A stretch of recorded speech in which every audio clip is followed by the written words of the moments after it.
Video में आगे बढ़ने से पहले आप हमारे चैनल को सब्सक्राइब कर लीजिए और बेल बटन को भी दबा दीजिए। पांचों पांडवों ने अपने मृत पिता पांडु का मांस खाया था।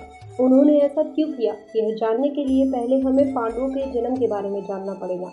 पांडु के 5 पुत्र युधिष्ठिर, भीम, अर्जुन, नकुल और सहदेव थे।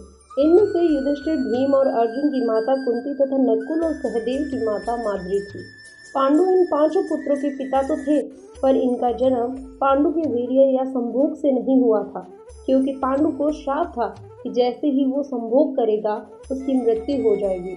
इसीलिए पांडु के आग्रह पर यह पुत्र कुंती और माद्री ने भगवान का आह्वान करके प्राप्त किए थे। जब पांडु की मृत्यु हुई तो उसके मृत शरीर का मांस 5 भाइयों ने मिलकर बांटकर खाया था। उन्होंने ऐसा इसलिए किया क्योंकि स्वयं पांडु की ही ऐसी इच्छा थी। क्योंकि उसके पुत्र उसके वीर्य से पैदा नहीं हुए थे, इसलिए पांडु का ज्ञान कौशल उसके बच्चों में नहीं आ पाया था।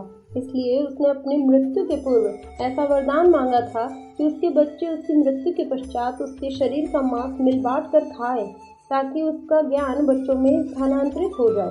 पांडवों द्वारा पिता का मांस खाने के संबंध में 2 मान्यताएं प्रचलित हैं। प्रथम मान्यता के अनुसार मांस तो 5 भाइयों ने खाया था, पर सबसे ज्यादा हिस्सा सहदेव ने खाया था, जबकि एक अन्य मान्यता के अनुसार सिर्फ सहदेव ने पिता की इच्छा का पालन करते हुए उनके मस्तिष्क के 3 हिस्से खाए।